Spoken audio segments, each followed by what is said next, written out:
Hello दोस्तों, कैसे हैं आप लोग? Welcome to my YouTube channel tutorials in depth की पाइथन प्रोग्रामिंग सीरीज की सेकंड वीडियो में।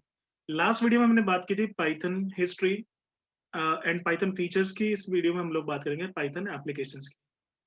सो अगर आपने लास्ट वीडियो को नहीं देखा है तो प्लीज वो वीडियो देख लीजिए। आपको उसका लिंक डिस्क्रिप्शन में मिल जाएगा या पिंड कमेंट में मिल जाएगा। जहां से भी आपको लिंक मिले प्लीज उस पर क्लिक कीजिए और वीडियो को देख लीजिए। उसके बाद ही इस वीडियो को कंटिन्यू कीजिए। और अगर आपको वीडियो पसंद आए तो प्लीज लाइक कीजिए, शेयर कीजिए अपने फ्रेंड्स के साथ, ताकि उन्हें भी सीखने का मौका मिले। तो ज्यादा टाइम वेस्ट ना करते हुए स्टार्ट करते हैं आज के video. Python is used in web application and website development using Django, flask, bottle and pyramid framework. Python में काफी सारे फ्रेमवर्क्स हैं जो वेबसाइट एंड वेब एप्लीकेशंस के लिए यूज होते हैं। इन सब में Django बहुत पॉपुलर है। तो एक ई कॉमर्स साइट है, एक सोशल नेटवर्किंग साइट, मतलब एक अच्छी खासी वेबसाइट आप बना सकते हो जैंगो की हेल्प से। फ्लास्क, बोटल, पिरामिड ये कुछ लाइट वेटेड एप्लीकेशंस के लिए यूज करते हैं हम लोग। जैंगो हम लोग हैवी एप्लीकेशंस के लिए यूज करते हैं। तो वेबसाइट्स एंड वेब एप्लीकेशंस के लिए हम लोग पाइथन को यूज कर सकते हैं। नाउ वेब एप्लीकेशन वेबसाइट्स में क्या फर्क है? वेब एप्लीकेशंस वो एप्लीकेशंस जो यूजर को डायनामिक डेटा प्रोवाइड करती है, जैसे e commerce site, Amazon, Flipkart, Myntra या फेसबुक या यूट्यूब। यूट्यूब का एग्जांपल लें तो अगर हम यूट्यूब ओपन करें तो हो सकता है कि आपको अलग वीडियोस नजर आए, मुझे अलग वीडियोस नजर आए।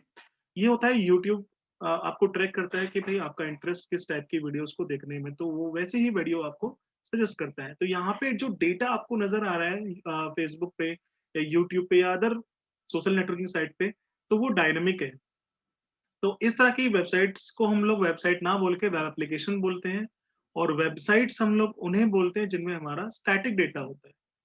जैसे कोई इंफॉर्मेटिव वेबसाइट उठा लीजिए, लाइक ट्यूटोरियल्स पॉइंट की वेबसाइट है, गीक्स फॉर गीक्स की वेबसाइट है।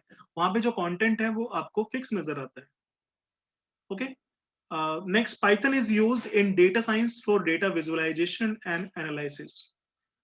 आजकल देखिए, जैसे जैसे कंप्यूटर का या स्मार्टफोन का या नॉर्मल फोन का यूज बढ़ता जा रहा है, वैसे वैसे हमारे पास डेटा बहुत ज्यादा अमाउंट में क्रिएट होता जा रहा है। आपने टर्म सुनी भी होगी, data is a new oil today. तो डेटा आजकल न्यू ऑयल है, मतलब डेटा एक बहुत जरूरी इंफॉर्मेशन हो चुका है। तो डेटा को हैंडल करने के लिए अगर हम लोग मैनुअली ट्रिक्स यूज करें, मैनुअली डेटा को हैंडल करें, तो बहुत मुश्किल से हम लोग डेटा को हैंडल कर पाएंगे। फॉर एग्जाम्पल, एक ऑर्गेनाइजेशन है, जैसे कोई भी एग्जाम्पल उठा लो, HCL का एग्जाम्पल ले लेते हैं जिसमें लाखों एम्प्लॉइज हैं। अब HCL को ट्रैक करना है कि उनमें किस एम्प्लॉय की जो परफॉर्मेंस है पिछले 1-2 साल में वो क्या रही है, किसी की परफॉर्मेंस इंक्रीज हो रही है या डिक्रीज हो रही है। ठीक है, ये सब चीजें ट्रैक करनी है। अगर ये सारी चीजें मैनुअली हम लोग ट्रैक करेंगे तो बहुत मुश्किल क्रिएट नहीं हो जाएगी? लाखों एम्प्लॉय का डेटा है, कैसे हम लोग ट्रैक करेंगे? और पर मंथ बेसिस पे करना हो तो फिर अलग प्रॉब्लम। तो कई सारे बंदे तो हमें इस काम के लिए चाहिए होंगे, इन चीजों को मैनेज करने के लिए। तो इनका सोल्यूशन है सॉफ्टवेयर पाइथन। पाइथन कुछ टूल्स आपको प्रोवाइड करता है डेटा साइंस में विजुअलाइजेशन एंड एनालिसिस के लिए, जैसे नमपाई, पैंडास, जिसकी हेल्प से हम लोग कुछ छोटा मोटा कोड रन करके उन चीजों को कर सकते हैं जो इंसान मैनुअली करे तो उसे हफ्तों लग जाए। Next, Python is used to create an artificial intelligence system using machine learning and deep learning algorithms. Artificial intelligence आजकल काफी ट्रेंडिंग टॉपिक है। आप लोगों ने काफी जगह सुना होगा, मूवीज में देखा होगा, लाइक रोबोट 2.0, या हॉलीवुड की काफी सारी मूवीज में देखा होगा। ठीक है। तो आर्टिफिशियल इंटेलिजेंस क्या होता है कि यहाँ पे मशीन खुद से कुछ डिसीजंस ले सके। सिर्फ कुछ चीजें, जैसे गूगल असिस्टेंस या सीरी या कोर्टाना या वॉइस असिस्टेंस, कोई भी आपने यूज किया होगा तो आपको पता होगा कि गूगल असिस्टेंस कैसे काम करता है। हम उसे वॉइस कमांड देते हैं, तो उन कमांड को इंटरप्रेट करके हमें कुछ रिजल्ट्स प्रोवाइड करता है। ठीक है। तो इस तरह की एप्लीकेशंस को हम लोग बोलते हैं आर्टिफिशियल इंटेलिजेंस। इसमें लाइक वॉइस असिस्टेंस हो गया, या इसमें आपका चैटबॉट्स हो गए, ऐसी काफी सारी एप्लीकेशंस इसमें हो सकती हैं। Next, Python is widely used in scientific and numeric computing.